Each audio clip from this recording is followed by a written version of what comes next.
जय श्रीमन्नारायण। लक्ष्मीनाथसमारम्भां नाथयामुनमध्यमाम् अस्मदाचार्यपर्यन्तां वन्दे गुरुपरम्परां। मौद्गल्यान्वयरत्नभूतममलं लक्ष्मीशसेवारतं स्वामी श्रीसुखसूरिपादमधुपं विद्वद्वरं शान्तिदम्।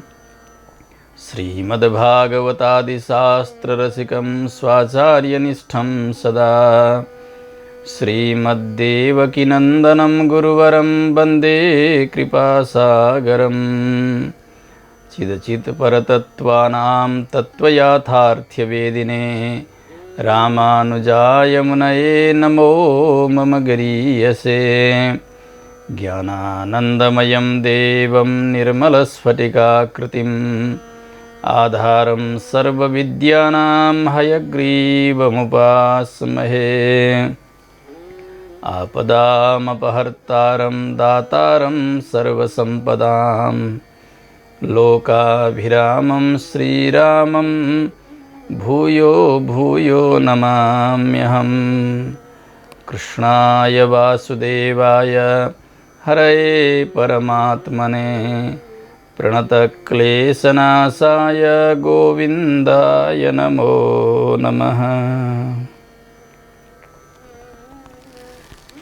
अखिल हेय प्रत्यनीक कल्याणैकतान श्वेतर समस्त वस्तु विलक्षण अनंत ज्ञानानंदैक स्वरूप परात्पर परब्रह्म परमेश्वर भगवान श्रीमन नारायण प्रभु को अत्यंत ही प्यारो तिथि एकादशी। एकादशी स्वयं भगवान का स्वरूप र भगवान जसरी फलदाता बनी बक्सन्छ उसै गरी एकादशी पनि फलदात्री बनेर उपासकहरूको कल्याण गर्ने हुनुहुन्छ। हामीले श्रवण गर्दै आइरहेका छौँ एकादशीका प्रधान देवता भनेका भगवान नारायण भइबक्सन्छ।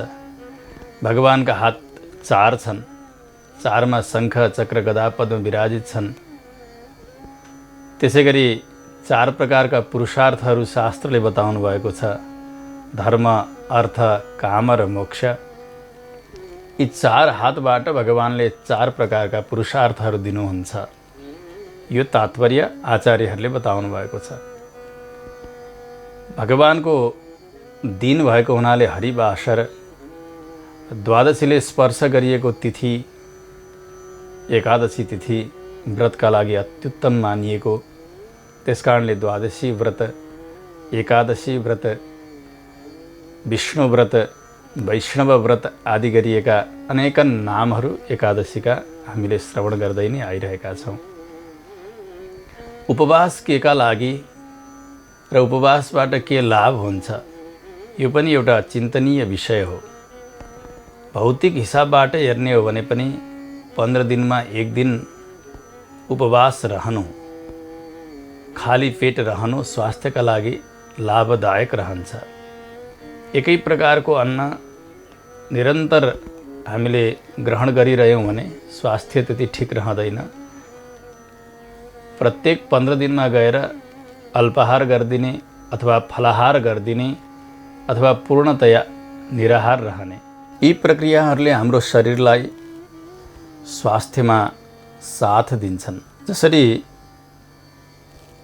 हामीले भोजन गर्दै गरिएको भोजन अर्का दिन अथवा कुनै 10 दिन 15 दिनका अन्तरालमा अर्को प्रकारको भोजन तयार गरियो भने त्यो भोजन हामीलाई रुचिकर हुन्छ। उसै गरी शरीरका लागि पनि एक नासको भोजन छोडेर फेरि अर्को भोजन अथवा कम भोजन अथवा भोजन बिनाको उपवास यो शरीरका लागि रुचिकर हुन्छ। यो विज्ञानले यही बताउँछ। हाम्रो अध्यात्मले त उपवास बस्नु यो मन शुद्धिका निमित्त हो, शरीर शुद्धिका निमित्त हो। शरीर शुद्धि भइकन मन शुद्धि भएपछि ब्रह्मचिन्तनमा हाम्रो यो मन लाग्दछ। आहार शुद्धौ सत्वशुद्धि सत्वशुद्धौ ध्रुवा स्मृति स्मृतिलम्भे सर्वग्रन्थीनां विप्रमोक्षः। वेदको यही नै उद्घोष छ। आहारको शुद्धि हुनुपर्दछ।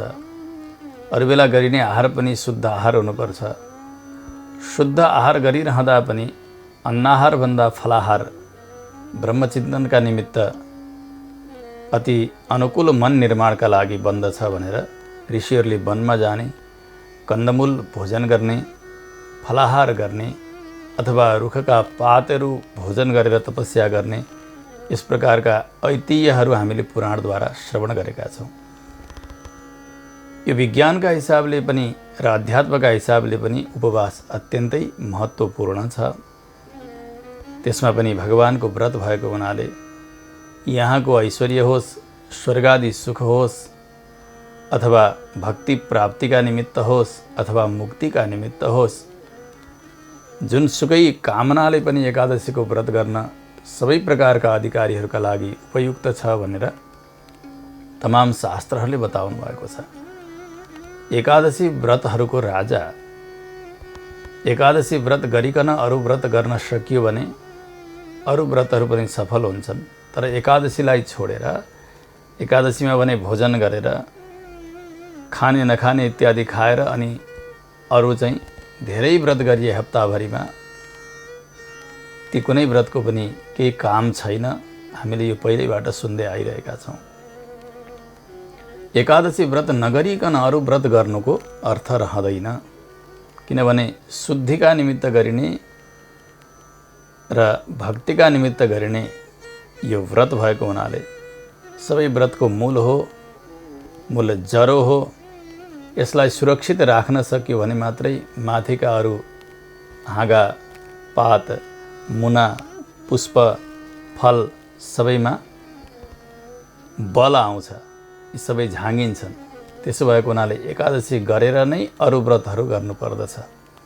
अरू व्रतहरू गर्न सकिएनन्, शरीरले साथ दिएन, तर प्रत्येक 15 दिनमा आउने एकादशीलाई अनुष्ठान गरियो, एकादशीलाई यथोचित पालन गरियो आफ्नो शक्ति अनुसार भने एकादशीले नै सबै प्रकारका व्रतहरूको फल पनि प्रदान गर्नुहुन्छ। त्यसो हुनाले एकादशीलाई हामीले धेरै ख्याल गर्नुपर्छ। एकादशीमा मैथुन आदि नगर्ने, तेल लगाउने इत्यादि कर्महरू नगर्ने, अखाद्य चिज खानै हुँदैन, त्यो त भनिएकै छ।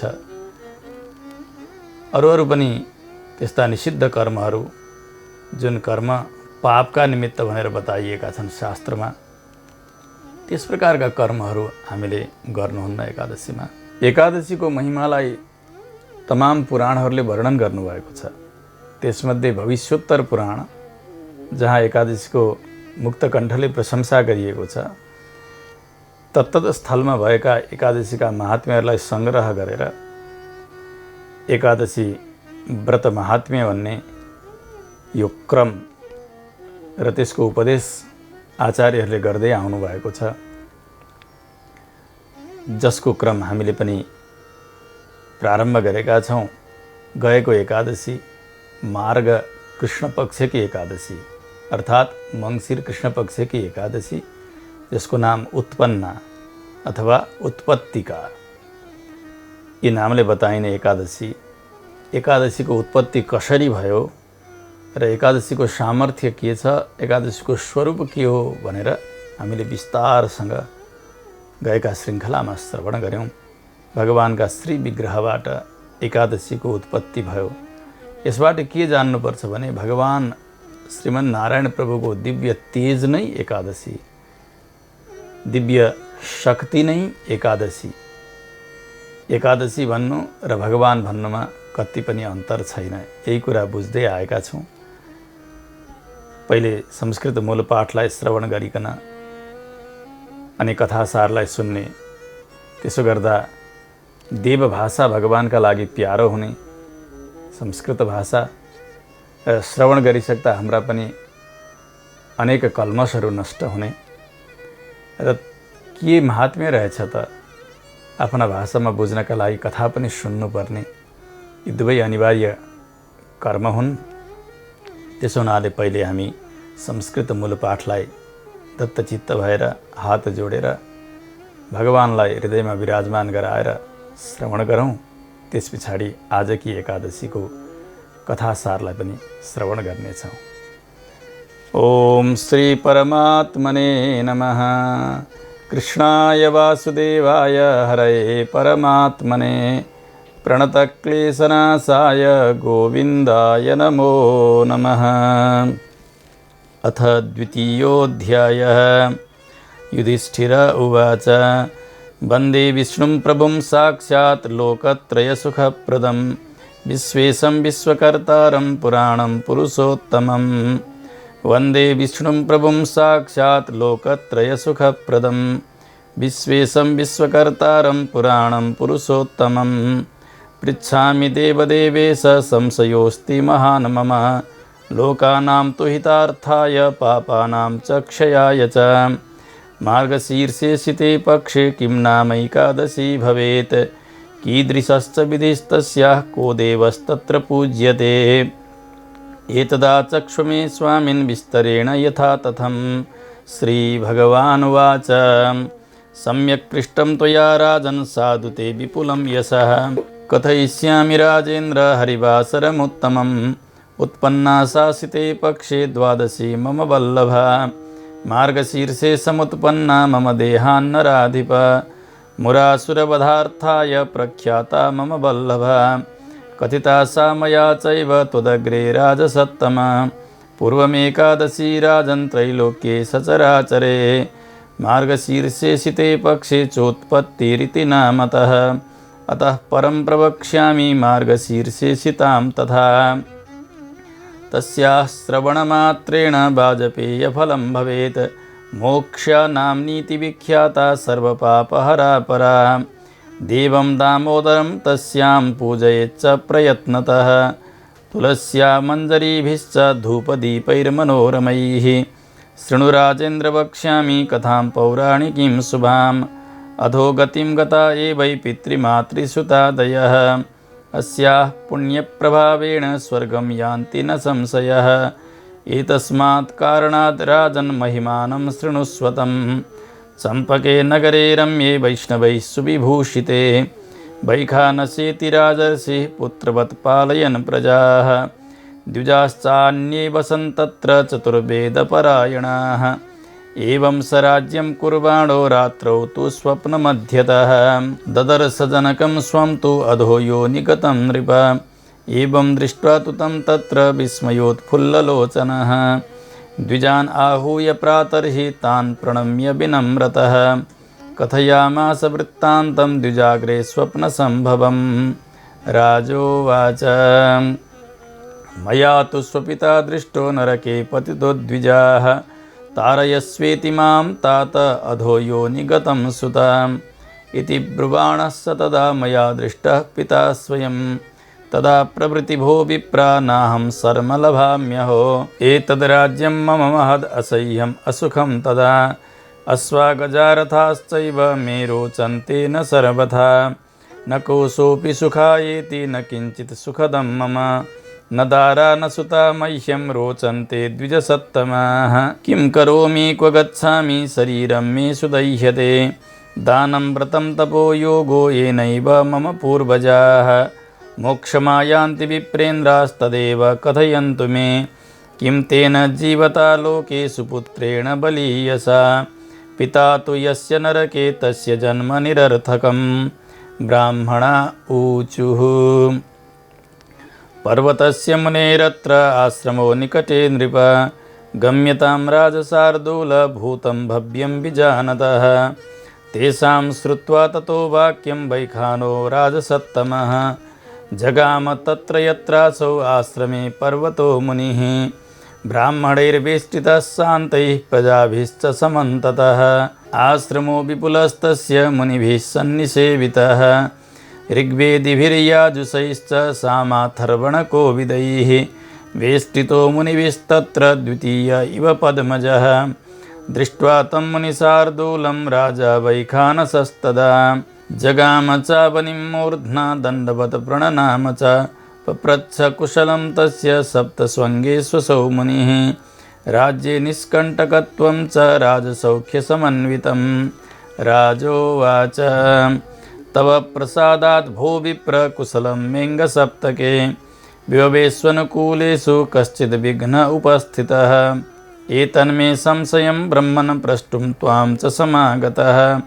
एवं श्रुत्वा नृपवचः पर्वतो मुनिसत्तमः ध्यानास्तमितनेत्रोऽसौ भूतं भव्यं व्यचिन्तयत्। मुहूर्तमेकं ध्यात्वा च प्रत्युवाच नृपोत्तमम्। मुनिरुवाच जानेऽहं तव राजेन्द्र पितुः पापं विकर्मणः पूर्वजन्मनि ते पित्रा सपत्नी कृतद्वेषतः कामासक्तेन चैकत्र ऋतुभङ्गः कृतः स्त्रियाः त्राहि देहीति जल्पन्त्या ऋतुदानं नराधिप तेन वैतो पित्रा तो न दत्तो ऋतुराग्रहात् कर्मणा तेन सततं नरके पतितो ह्ययं। राजोवाच केन वै व्रतदानेन मोक्षस्तस्य भवेन् मुने निरयात् पापसंयुक्तात् तन्ममाचक्ष्व पृच्छतः। मुनिरुवाच मार्गशीर्षे शिते पक्षे मोक्षा नाम्नी हरेस्तिथिः सर्वैस्तु तद्व्रतं कृत्वा पित्रे पुण्यं प्रदीयताम् तस्याः पुण्यप्रभावेण मोक्षस्तस्य भविष्यति। मुनिर्वाक्यं ततः श्रुत्वा नृपः स्वगृहमागतः आग्रहायणिकीं कृच्छ्रात् प्राप्तो भरतसत्तमः अन्तःपुरचरैः सर्वैः पुत्रदारैस्तथा नृपः व्रतं कृत्वा विधानेन पुण्यं दत्त्वा नृपाय तत् तस्मिन् दत्ते तदा पुण्ये पुष्पवृष्टिरभूद्दिवः वैखानसपिता तेन गतः स्वर्गं स्तुतो गणैः राजानम् अन्तरिक्षाच्च शुद्धां गिरमभाषत स्वस्त्यस्तु ते पुत्रसदेत्युक्त्वा सत्रिदिवं गतः। एवं यः कुरुते राजन्मोक्षदैकादशीमिमां तस्य पापं क्षयं याति मृतो मोक्षमवाप्नुयात् नातः परतरा काचिन्मोक्षदा विमला शुभा पुण्यसंख्यां तु राजेन्द्र न जानेऽहं तु यैः कृताः चिन्तामणिसमाह्येषा स्वर्गमोक्षप्रदायिनी इहलोके सुखं मानं प्रतिष्ठां जयवर्धिनी चिन्तामणिसमाह्येषा स्वर्गमोक्षप्रदायिनी इहलोके सुखं मानं प्रतिष्ठां जयवर्धिनी। इति श्रीभविष्योत्तरपुराणे श्रीकृष्णार्जुनसंवादे मार्गशीर्षशुक्लैकादश्या मोक्षदानाम्न्या माहात्म्यं समाप्तं। श्रीहरये नमः। कृष्णाय वासुदेवाय हरये परमात्मने प्रणतक्लेशनाशाय गोविन्दाय नमो नमः। हामीले यसरी आजकी एकादशीको मूल संस्कृत पाठलाई विधिवत श्रवण गर्यौं। मूल पाठ श्रवण गर्नै पर्दछ भगवानको मुखोल्लासका लागि अनि हाम्रा भित्र बसेका अनेकन पाप नाश गर्नका निमित्त मूल पाठ श्रवण गर्नुपर्छ।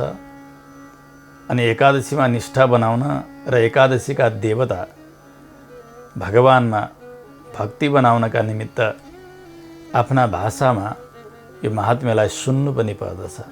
आउँ अब केही बेर आजकी एकादशीको कथासारलाई श्रवण गरौँ। भगवान श्रीकृष्ण नै मुख्य वक्ता हुनुहुन्छ। आजकी एकादशीमा पनि पाण्डवहरू श्रोता हुनुहुन्छ। पाण्डवहरूमध्ये प्रधान हुनुहुन्छ युधिष्ठिर महाराज। युधिष्ठिर महाराजलाई सम्बोधन गरेर नि भगवानले धेरै एकादशीको महात्म्यको उपदेश गर्नुभएको छ। कहीँ कहीँ अर्जुनजीलाई सम्बोधन गर्नुभएको छ उहाँको जिज्ञासा अनुसार, कहीँ कहीँ भीमसेनलाई गर्नुभएको छ। तर के सम्झनु पर्दछ भने केवल एक अर्जुन मात्रै हुनुहुन्न अथवा एक युधिष्ठिर मात्र हुनुहुन्न, एक भीम मात्र हुनुहुन्न। श्रोता समग्र पाण्डवहरू नै हुनुहुन्छ भनेर बुझ्नु पर्दछ। जति बेला भगवान आइबक्सन्थ्यो पाण्डवहरूको रक्षाका निमित्त, उनीहरूसँग भेट गर्नका निमित्त, तत्तत समयमा तत्तत महिनाकी एकादशीका विषयमा पाण्डवहरूले जिज्ञासा गर्नुहुन्थ्यो अनि भगवानले महिमा बताइबक्सन्थ्यो। भगवान स्वयं एकादशीका देवता, स्वयं वक्ता अनि 5 पाण्डवहरू जस्ता महाभागवतहरू श्रोता। यो पनि एउटा दिव्य संयोग सम्झनु पर्दछ। यसबाट पनि महत्त्व जानिन्छ कि श्रोता कस्ता, वक्ता कस्ता अनि कसका विषयमा बनाइएको रचना, यसबाट पनि एकादशीको उत्कृष्टता जानिन्छ।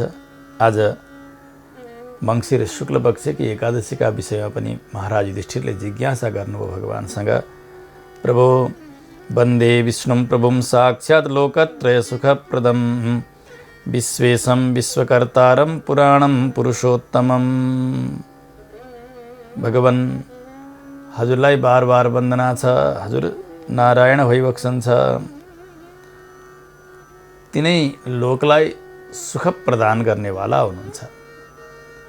अनन्त कोटि ब्रह्माण्डका परिपालक भगवान, सबैका अन्तर्यामीतया रहने, सबैको सत्तालाई रक्षा गर्ने, त्यसैगरी भक्तहरूलाई उनीहरूको भाव अनुसारले फल प्रदान गर्ने, सुख प्रदान गर्ने, विश्वका स्वामी, विश्वलाई बनाउने अत्यन्तै प्राचीन अथवा अनादि त्यस्ता पुरुषोत्तम भगवानलाई बार बार वन्दना गर्दछु।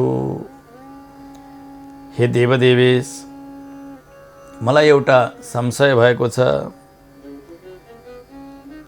लोकको कल्याणका लागि अनि पाप नाश गर्नका निमित्त के गर्नुपर्दछ भनेर महान संशय बनिरहेको छ। त्यसो हुनाले हे प्रभु, मङ्सिर महिनाकी शुक्ल पक्षकी एकादशीको नाम के हो? उनको स्वरूप कस्तो छ? अनि ती एकादशीको व्रत विधि के हो?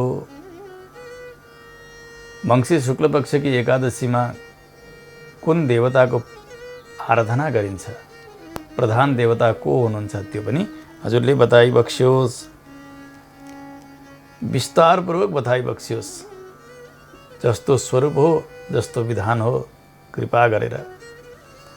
किनभने मेरा मनमा लोकको कल्याण कसरी हुन्छ अनि व्यक्तिका पापहरू कसरी नष्ट हुन्छन् भन्ने विषयमा ठुलो संशय बनेको छ। महाराज युधिष्ठिरका यस्ता कुरा सुनिसकेपछि भगवान श्रीकृष्णले भन्नुभयो, महाराज अत्यन्तै सुन्दर प्रश्न गर्नुभयो तपाईँले। जुन प्रश्न तपाईँले गर्नुभएको छ, प्रश्नको समाधानले लोकको कल्याण गर्दछ। तपाईँ जिज्ञासु भएर लोकको कल्याण भएको हुनाले तपाईँको महिमा पनि, यश, कीर्ति संसारमा खूब बढेर जानेछ। ओहो, महाराज युधिष्ठिरले यस्तो सुन्दर जिज्ञासा गरिदिनु भएछ, जसले गर्दा हामीले सुन्न पायौँ भनेर तपाईँको जय जयकार गरिदिनेछन्। धन्य हो महाराज। सुन्नुहोस्, भगवान की तिथि एकादशी, जसलाई हरिवासर भनेर बताइन्छ। सबैभन्दा पहिले त भगवानका श्री विग्रहबाट एउटी एकादशीको उत्पत्ति भयो, जसलाई उत्पन्ना भनियो। उत्पत्तिका पनि यिनकै नाम हो। मङ्सिर महिनाको कृष्ण पक्षको त्यो सुन्दर तिथि एकादशी, उस दिन उनको प्राकट्य भयो। त मेरा शरीरबाट भगवान श्रीकृष्ण बताउँदै हुनुहुन्छ, मबाट एकादशी प्रकट भइन्। यसको तात्पर्य के हो भने, उहाँ कथा सुन्दा भगवान नारायणका श्री विग्रहबाट प्रकट भइन्, यो सुनिएको थियो। यहाँ भगवान श्रीकृष्ण भन्नुहुन्छ, मम देहात नराधिप, मेरा शरीरबाट भन्नुहुन्छ। यसबाट यही कुरा सिद्ध हुन्छ कि भगवान नारायण नै भगवान श्रीकृष्ण भइबक्सन्छ। भगवानका अवतार र अवतारीमा भेद छैन भन्ने हामीले बुझ्नु पर्दछ। राम भने पनि, कृष्ण भने पनि, नारायण भने पनि भगवानकै स्वरूप हो, भगवान नारायणकै अवतार विशेष हुन्। यो कुरा हामीले बुझ्नु पर्दछ। त्यो मूर नाम गरेका असुरलाई नष्ट गर्नका निमित्त मेरी प्राण प्यारी एकादशीको प्राकट्य भयो मेरा शरीरबाट। अनि ती एकादशीको महिमा के हो भनेर मैले मङ्सिर कृष्ण पक्षमा तपाईँकै अघिल्तिर महात्म्य पनि बताइदिए। तिनै लोकमा, सारा चराचर जगतमा ती एकादशी उत्पत्तिका नामले प्रसिद्ध भइन्।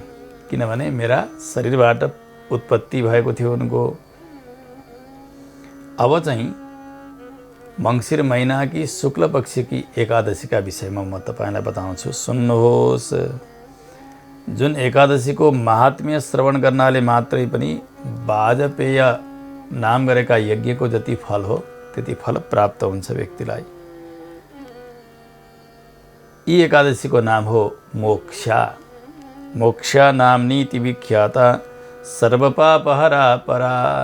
मोक्षा अथवा मोक्षदा, मोक्षलाई दिनेवाली भएकी हुनाले यिनको नाम मोक्षदा एकादशी। यी एकादशीमा दामोदर भगवानको आराधना गर्नुपर्दछ। तुलसीद्वारा, तुलसीका मञ्जरीद्वारा भगवानको अर्चना गर्नुपर्छ। भगवानका नामहरू छन् ओम केशवाय नमः, नारायणाय नमः आदि गरेका 12 अथवा 24 अथवा 108 नाम। सम्भव भए भगवानका 1000 नामहरू छन् श्री विष्णु सहस्त्र नाममा। त्यस्ता नामहरूद्वारा अर्चना गर्नुपर्दछ। धूप, दीप, नैवेद्य इत्यादिद्वारा भगवानको आराधना गर्ने। भगवान दामोदर नै यी एकादशीका प्रधान देवता हुनुहुन्छ, यो बुझ्न पर्यो। हे राजेन्द्र, एउटा प्राचीन कथा म सुनाउँछु, अत्यन्तै मङ्गलदायिनी कथा। जसका पिता, माता अथवा दिवंगत भएका पुत्र बन्धुहरू कोही छन्, उनीहरूको अधोगति भएको छ भने तिनको तारण गर्नलाई पनि समर्थ छिन् यी मोक्षदा भन्ने विषयमा म एउटा प्राचीन कथा तपाईँलाई सुनाइरहेको छु। मोक्षदा नाम गरेकी एकादशीका प्रभावले उनीहरूको गति हुन्छ। अधोगतिमा गएकाको पनि ऊर्ध्व गति हुन्छ, मुक्ति हुन्छ। यस विषयमा एउटा प्राचीन कथा तपाईँ ध्यानपूर्वक श्रवण गर्नुहोस्। चम्पक नाम गरेका नगरमा एक वैखानस नाम गरेका राजा राज्य गर्नुहुन्थ्यो। त्यो नगरमा धेरै वैष्णवहरू बस्नुभएको थियो, ज्ञानीहरू बस्नुभएको थियो, सत्सङ्गीहरू बस्नुभएको थियो। त्यहाँका राजाले पनि आफ्ना प्रजाहरूलाई, आफ्ना छोराछोरीलाई जसरी पालन गर्छन् पिताजीले, उसै गरी पालन गर्नुभएको थियो। धेरै धेरै ब्राह्मणहरू बस्नुभएको छ। वर्णाश्रम मर्यादालाई पालन गर्ने अरू अरू वर्णका पनि सज्जनहरू रहनुभएको छ। ब्राह्मणहरू पनि चारै वेदलाई कण्ठस्थ पाठ गर्ने हुनुहुन्थ्यो। वेद पाठ मात्र नगरेर वेदले बताए अनुसारका कर्महरू पनि गर्ने हुनुहुन्थ्यो। राजा प्रसन्न हुनुहुन्छ। सबै प्रकारको धनधान्य अरू ऐश्वर्यहरू पनि परिपूर्ण छन्। राज्यका 8 अङ्ग हुन्छन्, सैन्य, कोष, मन्त्री आदि गरेका। यी 8 अङ्गहरू परिपूर्ण छन्। राजा सबल हुनुहुन्छ, राज्य पनि अत्यन्तै सफल छ। दाम्पत्य जीवन पनि आनन्दसँग बितेको छ राजाको। एक दिन राजा सुत्नु भएको थियो। रात्रिमा बडा विचित्रको स्वप्न देख्नुभयो वैखानस महाराजले। सो देख्नुहुन्छ आफ्ना पिताजी नरकमा हुनुभएको, छटपटाइरहनु भएको, आफूलाई केही आज्ञा गर्दै गर्नुभएको, अति दयनीय स्थितिमा पिताजी रुँदै गर्नुभएको राजाले स्वप्नमा देख्नुभयो। झसङ्ग बिउजिनुभयो। बिउजिँदा आफ्ना आँखाबाट आँसु आइरहेका छन्। हृदय थरथर थरथर काँपिरहेको छ। जसोतसो रात बित्यो। प्रातःकाल चाँडै ब्राह्मणहरूलाई बोलाउनु भयो, राजपुरोहितहरूलाई बोलाउनु भयो, जो ज्ञानी हुनुहुन्थ्यो, स्वप्नका फललाई बताउन सक्ने हुन्थ्यो, उहाँहरू सबैलाई बोलाउनु भयो र भन्नुभयो, आज मैले यस्तो यस्तो स्वप्न देखेँ रात्रिमा। सुन्नुहोस्। मया तु स्वपिता दृष्टो नरके पतितो द्विजाः तारयस्वेति मां तात अधो योनि गतं सुत। मेरा पिताजी डरलाग्दो नरकमा खस्नु भएको। त्यो नरकबाट पिताजीको आवाज आइरहेको छ, तारयस्वेति मां तात। ए मेरा पुत्र, हे बाबु, माम तारय, मलाई तारिदेऊ, मलाई यहाँबाट छुटाइदेऊ, म अधोयोनिमा छु। बार बार मेरा पिता रोइरहनु भएको थियो। म झलझल देखिरहेको थिएँ। मलाई त्यो स्वप्नमा पिताजीको दुर्दशा देखिसकेपछि बिउजेपछि मेरा आँखा लागेका छैनन्। मलाई भित्रैभित्र डाह भइरहेको छ, पीडा भइरहेको छ। के गर्ने होला? मलाई त यस्तो भइरहेको छ, यो राज्य, यो कोष, यो सम्पत्ति, यो बल, यी कुनैको पनि काम छैन। यिनमा कुनैमा पनि मलाई रुचि छैन। यो बेकारमा यति धेरै सङ्ग्रह गरेर के काम भएर? यहाँका यी घोडा, हात्ती, रथ, सेना, कोष, यी सबै चिजले के सुख दिने रहेछन् र? मेरा पिताजीको यस्तो दुर्दशा, पिता छटपटाइरहनु भएको छ, त्यो देखेर मलाई यी कुनै चिजमा पनि अब इच्छा छैन। बडा वैराग्य आएको छ, मेरो मन विक्षिप्त भएको छ। मेरी यी पत्नीहरू छन्, पुत्रहरू छन्, यिनीहरू पनि कोही भएर पनि अब मलाई सुख हुने जस्तो छैन। किनभने स्वयं मलाई जन्म दिने मेरा पिताजीको त्यस्तो दुर्दशा छ। म के गरौँ? किम करोमि क्व गच्छामि शरीरं मे सुतह्यते दानं व्रतं तपो योगो येनैव मम पूर्वजाः मोक्षमायान्ति विप्रेन्द्रास्तदेव कथयन्तु मे किं तेन जीवता लोके सुपुत्रेण बलीयसा पिता तु यस्य नरके तस्य जन्म निरर्थकम्। यति छटपटाउनु भयो महाराज वैखानस। भन्नुभयो, हे गुरुदेव हो, अब म के गरौँ? कहाँ जाउँ? शरीर त मेरो जल्न लागिरहेको छ, हृदय ढकढक ढकढक काँपिरहेको छ। बताइदिनुहोस्, केही दान गर्दा हुन्छ कि, कुनै व्रत गर्दा हुन्छ कि, तपस्या गर्दा हुन्छ कि, अथवा योग गर्दा हुन्छ कि?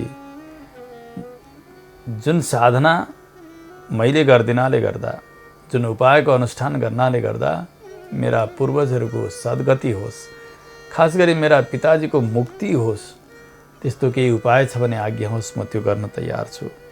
चाँडै बताइबक्सियोस्। के गर्नु र? छोरो बाँच्यो, बलियो पनि छ, सम्पन्न पनि छ, धनधान्य सबै प्रकारको परिपूर्ति छ। त्यस्तो जीवन भएका छोराले पिताजीको नरकवास बुझिकन यो सम्पत्ति भोग्यो, जीवन चलायो। त्यो जीवनको के अर्थ छ? त्यो सम्पत्तिको के अर्थ छ र? आखिर पिताजीकै आशीर्वादले, पितृहरूकै दयाले, कृपाले मिलेको यो सम्पत्ति पितृहरूकै तरनतारण हुन सकिरहेको छैन भने त्यस्तो सम्पत्ति भोग गर्ने अधिकार पुत्रलाई कसरी रहन्छ र? पहिलो कर्तव्य हुन्छ पितृहरूको मुक्ति कसरी होस्, कसरी उनीहरूको सद्गति हुन्छ, त्यस विषयमा त्यो सम्पत्तिको विनियोग गरिएको हुनुपर्छ। मेरा पिताजीको यो दशामा म यी सम्पत्ति अनि यो जीवन सबै नै बेकार देखिरहेको छु। गुरुदेव, कृपा गरिबक्सियोस्। मैले के गर्दाखेरि मेरा पिताजीको मुक्ति हुन्छ? चाँडै बताइबक्सियोस्। पिताजीको नरकमा बास हुन्छ भने पुत्रको जीवनलाई धिक्कार छ। शास्त्रले यसरी बताउनु भएको छ, पुम नाम नरकात् त्रायते। पुम भनेको नरक। त्यस्तो नरकबाट जसले तारिदिन्छ, छुटाइदिन्छ हो, उसैलाई मात्रै पुत्र भनेर बताइएको छ। आफ्ना पितृलाई नरकबाट छुटाउन सक्दैन भने त्यसको पुत्र हुँ भन्ने अधिकार पनि रहँदैन। त्यसो भएको हुनाले मैले के गर्नुपर्दछ? आज्ञा होस्। ब्राह्मणहरूले भन्नुभयो, महाराज चिन्ता नगर्नुहोस्, यसको समाधान हामीसँग छ। यहाँबाट अलि पर एक पर्वत नाम गरेका ऋषिको आश्रम छ, जहाँ बडे बडे तपस्वीहरूले तपस्या गर्नुभएको छ, सिद्धहरू रहनुभएको छ। त्यहाँ जानुहोस्। पर्वत नाम गरेका ऋषि भूत, भविष्यत र वर्तमान सबैलाई जान्नेवाला हुनुहुन्छ। पहिले के थियो, अब के हुन्छ, अहिले वर्तमानमा के हुँदैछ, सबै कुरा जान्ने हुनुहुन्छ। उहाँ जानुहोस्। गएर तपाईँले आफूले देखेको स्वप्न ऋषिलाई निवेदन गर्नुहोस्। ऋषिले पक्कै पनि केही उपाय गरिदिनुहुनेछ, उपदेश गरिदिनुहुनेछ। आज्ञा दिनुभयो राजपुरोहितहरूले, ज्ञानीहरूले। राजा तत्कालै ऋषिका आश्रमतर्फ दौडनुहुन्छ। सबै छक्क परिरहेका छन्। राजाले रातमा कस्तो स्वप्न देख्नुभएछ, किन यति छटपटाउनु भयो, विचलित हुनुभएको छ। पछाडि पछाडि अरू पनि दौडिरहेका छन्। राजा अगाडि जानुभयो। पर्वत मुनि ध्यानस्थ हुनुहुन्छ। धेरै धेरै ब्राह्मणहरू वरिपरि रहनुभएको छ, शान्त स्वभावका त्यस्ता ऋषि हुनुहुन्छ। यता राजाका साथमा पनि राजपुरोहित ब्राह्मणहरू पनि साथसाथै दौडिनु भएको छ। प्रजाहरू पनि दौडिरहनु भएको छ, कहाँ जानुहुन्छ महाराज, कहाँ जानुहुन्छ भन्दै भन्दै सँगसँगै जाँदै हुनुहुन्छ। ऋषिलाई देख्नुभयो। बडे बडे ज्ञानी तपस्वी ऋषिहरूका बिचमा ऋषि हुनुहुन्छ। कोही ऋग्वेद पाठ गरिरहेका ऋषिहरू हुनुहुन्छ, कोही यजुर्वेदका ऋचाहरू पढिरहनु भएको छ, कोही सामवेदका मन्त्रहरूको गान गरिरहनु भएको छ। बडा सुन्दर वेद ध्वनि श्रवण गर्दै राजा अगाडि बढ्दै जानुभयो। जाँदै हुनुहुन्छ, यसो अगाडि देख्नुभयो ऋषि बस्नु भएको छ, वरिपरि अरू ऋषिहरू बस्नु भएको छ। मानव ब्रह्माजी जसरी सारा देवताहरूका बिचमा प्रकाशित हुनुहुन्छ उसै गरी ब्रह्मा जस्तै देख्नुभयो। वैखानस राजा पुग्नुभयो। ऋषिका अघिल्तिर गएर साष्टाङ्ग दण्डवत गर्नुभयो। जगाम चावनी मूर्ध्ना दण्डवत प्रणनाम च पप्रच्छ कुशलं तस्य सप्त स्वङ्गेष्वसौ मुनिः। साष्टाङ्ग दण्डवत यसका विषय पनि हामीले बुझ्नु पर्दछ। दण्ड भनेको लौरो, वत भनेको जस्तै। लौरो जसरी लड्दछ त्यसै गरी तनक्क भएर पछाडिका गोडाहरू पनि तन्काएर जोडेर, अगाडि हात पनि जमिनमा जोडेर, शिरका कपडाहरू हटाएर, आमाहरूले पनि बाबाहरूले पनि टोपी होस् अथवा कोही घुङ्गट ओढ्नु भएको होस्, यी सबैलाई हटाएर अनि यो शिर जमिनमा राखेर साष्टाङ्ग गर्नुपर्दछ। आमाहरूले भने घुँडा मारेर अगाडि हात जोड्ने र जमिनमा शिर राख्नुपर्छ। बाबाहरूले गोडालाई तन्काएर साष्टाङ्ग गर्नुपर्छ। लौरो जस्तो, दण्ड भनेको लौरो, बत भनेको जस्तै, यसरी साष्टाङ्ग गर्नुपर्दछ। त्यसै गर्नुभयो। आफ्नो नाम उच्चारण गरेर म अमुक व्यक्ति आएँ, हे ऋषि हजुरलाई प्रणाम छ भनेर साष्टाङ्ग गर्नुभयो। ऋषिले सोध्नुभयो, महाराज कसरी आउनुभयो, के छ समाचार हजुरको, किन विक्षिप्त जस्तो देखिनु भएको छ नि, तपाईँका राज्यका सातै अङ्गहरू ठिक त छन् कि कतै गडबडी भएको छ, बताउनुहोस्।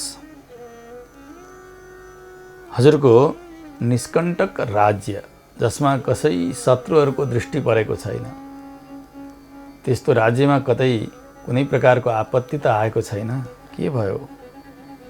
राजाले भन्नुभयो, हे ऋषि हजुरका कृपाले मेरा सबै राज्यका अङ्गहरूमा कुशलै कुशल मात्र छ। मेरा सेनाहरू ठिक छन्, कोष ठिक छ, मेरा मन्त्रीहरू ठिक छन्, अरू धन दौलत अरू कुनै चिजमा पनि कमी छैन, सबै राम्रो छ। परन्तु यत्रो धेरै वैभव भइरहँदा पनि, सबैतिर मङ्गलै मङ्गल भइरहँदा पनि एउटा ठुलो विघ्न आयो मेरा जीवनमा।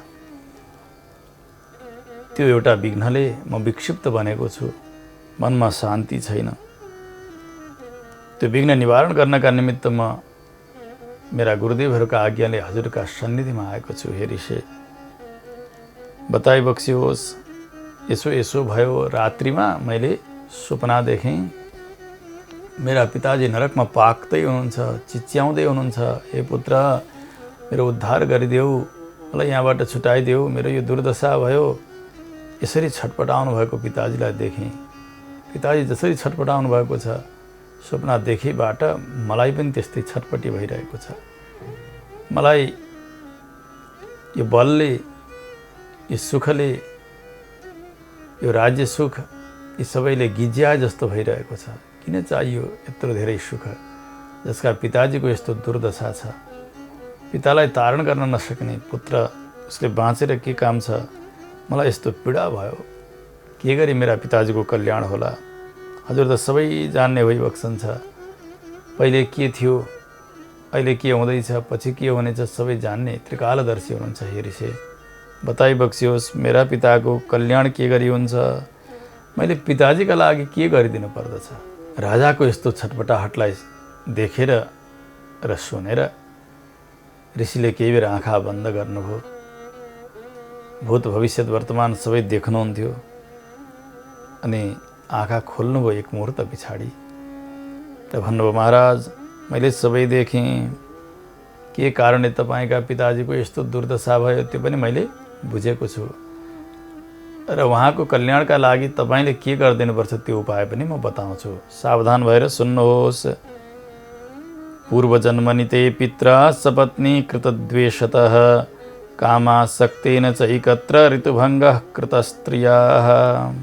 पूर्वजन्ममा तपाईँका पिताले केही पत्नीहरू विवाह गर्नुभएको थियो। त्यस समयमा एउटी पत्नीका डरले र द्वेषले गर्दा अर्की एउटी पत्नीलाई अलि पर गर्नुभएको थियो। एक समय कामासक्त बनेर एउटी पत्नी आइन्, ऋतुदान मागिन् उनले, पतिदेव मलाई सम्भोगको इच्छा छ, मेरो ऋतुकाल चलिरहेको छ, त्राही देही ती जलपन्त्या ऋतुदानम नराधिप, ऋतुदान गरिदिनुहोस्, म छटपटाएर आएकी छु भनेर उनले भनिरहँदा अर्की पत्नीका डरका कारणले उस समयमा तपाईँका पिताजीले उनको इच्छालाई टारिदिनु भयो, उल्टो हप्काइदिनु भयो, निराश गरेर पठाइदिनु भयो। धर्मशास्त्रले के भन्छन् भने ऋतुकालमा पति पत्नीको सहवास हुनुपर्दछ। भगवान श्री गीताचार्य श्रीमद् भगवद् गीतामा अर्जुनलाई यही कुरा सम्झाउनुहुन्छ। धर्मा विरुद्धो भूतेषु कामोस्मि भरतर्षभ। धर्मसँग अविरुद्ध हुने अथवा अनैतिक सम्बन्धदेखि बाहेकको जो नैतिक काम हो नि, त्यो काम पनि मेरै स्वरूप हो भनेर भगवान श्रीकृष्णले आज्ञा गर्नुभएको छ। दाम्पत्य जीवनमा जति बेला पत्नी ऋतुकालमा हुन्छन्, ऋतुकाल भनेको मासिक धर्म पछाडि चौथो रात्रिबाट अगाडि 16औं रात्रिसम्मको समयलाई बताइन्छ। त्यसमा पनि उत्तम, मध्यम र सामान्य यी 3 विभागहरू हुन्छन्। त्यसलाई जानेर शुभ समयमा दम्पतिका बीचमा सहवास हुनु शास्त्रले यसलाई धर्म मानेका छन्। त्यस्तो उपयुक्त समयमा आए कि आफ्नी पत्नीको इच्छालाई तिम्रा पिताजीले व्यवस्था गरिदिए, जसका कारण शरीर छुटिसकेपछि यस्तो घोर नरकमा प्राप्त भएका छन्। कर्मणा तेन सततम नरके पतितो ह्ययम्। यो धर्मलाई नजान्नाले गर्दा उनीबाट पाप हुन गयो, पत्नीको इच्छा पुरा भएन, अर्की पत्नीको डर उनलाई बनिरह्यो। यी सबै कारणले गर्दा आज नरकमा गएर पाक्नु परेको छ। पतिले अथवा पत्नीले पति या पत्नीको इच्छालाई जानेर सहवासको समयलाई ख्याल गरेर सहवास गर्नु यो धर्म र त्यसको विपरीत चल्नु अधर्म हुन जान्छ। आज अधर्म बन्यो, त्यो अधर्मका कारणले यो नरकवास भएको हो। राजाले बीचमै सोध्नुभयो, प्रभु त्यसो भए के व्रत गर्नाले अथवा के दान गर्नाले मेरा पिताजीको मोक्ष हुन्छ त, त्यो नरकबाट उद्धार हुन्छ, त्यो बताइबक्सियोस्। निरयात पाप संयुक्तात् तन्ममा चक्ष पृच्छतः। बताइबक्सियोस्, मलाई त धेरै छटपटी भएको छ। मुनिले भन्नुभयो, राजन मङ्सिर महिनाको शुक्ल पक्षमा एउटी एकादशी आउँछिन्, मोक्षदा नाम गरेकी, यिनकै नाम मोक्षा पनि हो। तपाईँका पिताजीका लागि तपाईँले ती एकादशीमा उपवास गर्नुपर्नेछ, भगवानको सेवा गर्नुपर्नेछ। तपाईँले मात्र नभएर राज्यका अरू प्रजाहरू सहित भएर यदि ती एकादशीको अनुष्ठान गर्ने हो भने चाँडै त्यो नरक कष्टबाट पिताजीको मुक्ति हुनेछ। सर्वैस्तु तद्व्रतं कृत्वा पित्रे पुण्यं प्रदीयताम् तस्याः पुण्यप्रभावेण मोक्षस्तस्य भविष्यति। धेरैजनाले गरिएको एकादशी व्रत, त्यो व्रतको जो पुण्य हो त्यो सबै तपाईँका पिताजीलाई समर्पण गरिदिने हो भने ती पुण्यका प्रभावले नरक कष्ट समाप्त हुनेछ। यसरी जब ऋषि पर्वतले आज्ञा गर्नुभयो, ऋषिका चरणमा साष्टाङ्ग गर्नुभयो, पूजन गर्नुभयो, जति गएका ब्राह्मणहरू हुनुहुन्थ्यो, अरू प्रजाहरू पनि थिए, सबैलाई साथमा लिएर ऋषिसँग वाचा गरिकन अवश्य पनि मेरा पिताजीको उद्धारका लागि मैले हजुरको आज्ञालाई पालन गर्नेछु भनेर राजा आउनुभयो दरबारमा। सर्वत्र हल्ला भयो। अब आउँदै गरेकी एकादशी मङ्सिर शुक्ल पक्षकी मोक्षदा नाम गरेकी एकादशी, ती एकादशीमा हामी सबैले उपवास गर्नुपर्दछ, भगवानमा मन लगाएर रहनुपर्दछ, भगवानको अर्चना गरेर रहनुपर्छ। आज्ञा भयो राजाको, सबै तयार हुनुभयो। हो हाम्रा पहिलेका राजाको यस्तो दुर्गति भएको रहेछ, उहाँको उद्धारका लागि अब हामी सबै लाग्नुपर्छ भनेर सबैजना व्रतमा बस्नुभएको छ। जब एकादशी आइन्, पुत्र पत्नी अरू सम्बन्धी प्रजाहरू सबै पनि बसिदिएका छन् एकादशीमा उपवास। व्रतं कृत्वा विधानेन पुण्यं दत्त्वा नृपाय तस्मिन् दत्ते तदा पुण्ये पुष्पवृष्टिः अभूत् दिवः। एकादशीको व्रत सम्पन्न भयो। जसै द्वादशी लाग्यो उस दिन माथिबाट पुष्पको वृष्टि हुन लाग्दछ, मङ्गलबाजाहरू बज्दछन्। कहाँबाट के आयो, के को आवाज हो? हेर्दा हेर्दै माथिबाट झरेका ती पुष्पका गुच्छाहरूलाई सबैले यसो हेर्छन्। हेर्दा एउटा दिव्य विमानमा महाराज वैखानसका पिता चढ्नु भएको छ। त्यो विमानमा भगवानका पार्षदहरूले मङ्गल बाजाहरू बजाउँदै बजाउँदै लिएर जाँदै गर्नुभएको देख्नुभयो महाराज वैखानसले। अरू प्रजाहरूले पनि देख्नुभयो। अरू सिद्धगणहरू, अप्सरागणहरू, गन्धर्वका गायन गर्न जान्ने त्यस्ता उत्तम गन्धर्वहरू सबैले मङ्गल धुन गर्दै गान गर्दै लिएर जाँदै हुनुहुन्छ। माथि जाँदै गरेका पिताजीले स्पष्ट रूपमा महाराज वैखानसले सुन्ने गरी यस्तो वाणी बोल्नुभयो, स्वस्त्यस्तु ते पुत्र सदा इत्युक्त्वा सत्रिदिवं गतः। बाबु तिम्रो मङ्गल होस्, तिम्रो कल्याण होस् भन्दै पिताजी जाँदै गर्नुभएको महाराज वैखानसले देख्नुभयो। आँखाभरि आँसु भएका छन्। पिताजीको यो गति भएको देखेर एकादशीप्रति अत्यन्तै ठुलो निष्ठा बनेको छ महाराज वैखानसको, उहाँका पत्नी पुत्रहरूको, प्रजाहरूको पनि। ओहो यी त साँच्चीकै मोक्षदा नाम गरेकी एकादशी रहेछन्। मेरा पिताजीलाई नरकबाट मुक्त गराइदिन्। हामीले अब यी एकादशीलाई कहिल्यै भुल्न हुन्न भनेर मोक्षदा एकादशीमा सबैले निष्ठा बनाउँदै जानुभएको छ। मोक्षदा एकादशीकै प्रभावले गर्दा सारा अशुभहरू नष्ट भएर केवल आफ्ना मात्रै अपराधहरू होइनन्, गएका पितृहरूको अपराध नष्ट गर्नका निमित्त पनि सफल बनेकी एकादशी मोक्षदा एकादशी। मेरा पितृहरू कोही दुर्दशामा हुनुहुन्छ, दुर्गतिमा हुनुहुन्छ भने उहाँहरूको पनि कल्याण होस् भनेर सन्ततिले मोक्षदा एकादशीको व्रत गरिदिने हो भने पितृहरूलाई पनि शान्ति मिल्ने, उनीहरूको पनि मुक्ति मिल्ने। इस प्रकार की एकादशी नातः परतरा काचिन मोक्षदा विमला शुभा पुण्य संख्याम तु राजेन्द्र न जाने हम तो यही कृता। भगवान श्रीकृष्ण यो आख्यान सुनाउँदै युधिष्ठिर महाराजसँग भन्नुहुन्छ, यी मोक्षदा एकादशी भन्दा अर्की कुनै शुभ फल दिनेवाली अथवा कुनै दोष नभएकी त्यस्तै तिथिलाई मैले जानेको छुइनँ। मोक्षदा नाम गरेकी एकादशीमा उपवास गर्नाले र भगवानको आराधना गर्नाले कति पुण्य हुन्छ यसको कोही लेखाजोखा गर्न सकिँदैन। म जगदीश्वर हुँ, तर मैले त बताउन सक्दिनँ भने त्यति धेरै फल, त्यति धेरै पुण्य दिनेवाली एकादशी मोक्षदा नाम गरेकी एकादशी। जुन एकादशीको अनुष्ठान गर्नाले आज नरकमा पाक्दै गरेका पिताजीको पनि मुक्ति भयो। चिन्तामणि समान यी एकादशी। स्वर्ग चाहनेलाई स्वर्ग दिने, मोक्ष चाहनेलाई मोक्ष दिने, यहाँ धन दौलत चाहनेलाई धन दौलत इत्यादि दिने, सुख चाहोस्, मान चाहोस् अथवा प्रतिष्ठा, आफ्नो जय कीर्ति केही चाहेर पनि व्यक्तिले मोक्षदा नाम गरेकी एकादशीको अनुष्ठान गर्न सक्दछन्।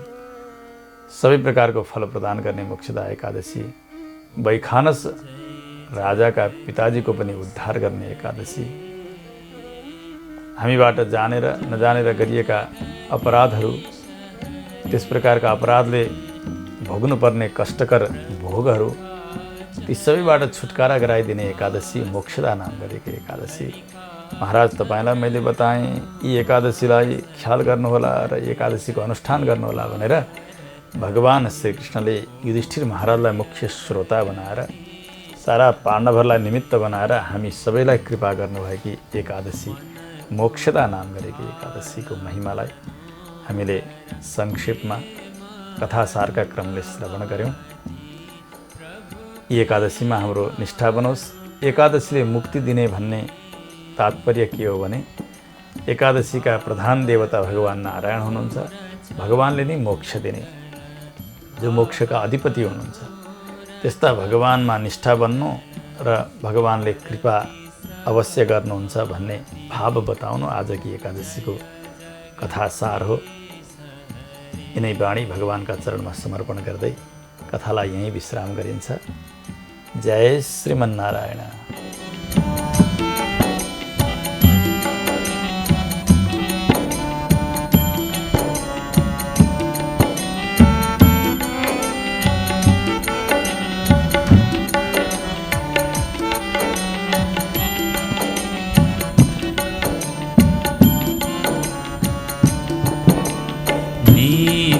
निरञ्जन निर्मल कारण विनाशी, प्रभु कारण विनाशी, शरणागत प्रतिपालक, शरणागत प्रतिपालक, चिन्मय सुखराशि, ओम जय जगदीश हरे। सृष्टि स्थिति लय करता, त्रिभुवन का स्वामी, प्रभु त्रिभुवन का स्वामी, भक्ति सुधा बरसाओ, प्रेम सुधा बरसाओ, शरण पर्यं हामी, ओम जय जगदीश हरे।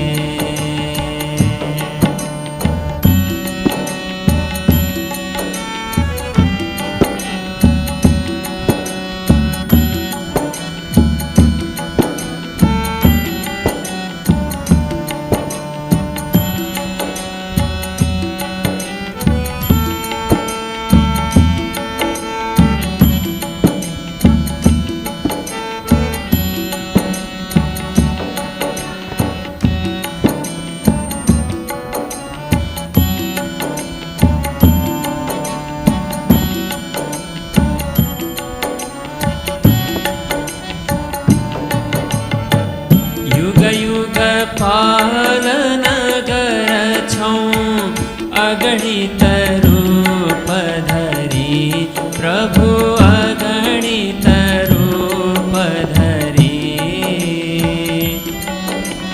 लीलामय रस विग्रह, लीलामय रस विग्रह, करुणामूर्ति हरि, ओम जय जगदीश हरे। समता शांति प्रदायक, सज्जन हितकारी, प्रभु सज्जन हितकारी, चरण शरण पाऊँ, चरण शरण पाऊँ,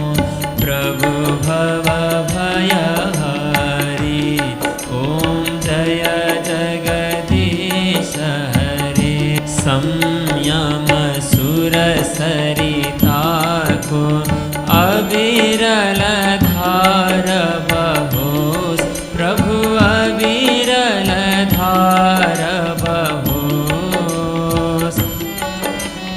जति जति जन्म भये पनि, जहाँ जहाँ जन्म भये पनि, प्रभु माँ प्रेम रहोस। ओम जय जगदीश हरे। प्रेम सहित शुभ आरती जसले नित्य गर्यो, प्रभु जसले नित्य गर्यो। दिन दिन निर्मल बन्दै, प्रतिदिन पावन बन्दै, यो भव सिन्धु तर्यो। ओम जय जगदीश हरे। ओम जय जगदीश हरे। प्रभु जय जगदीश हरे। प्रभु का चरण उपासक, हरि का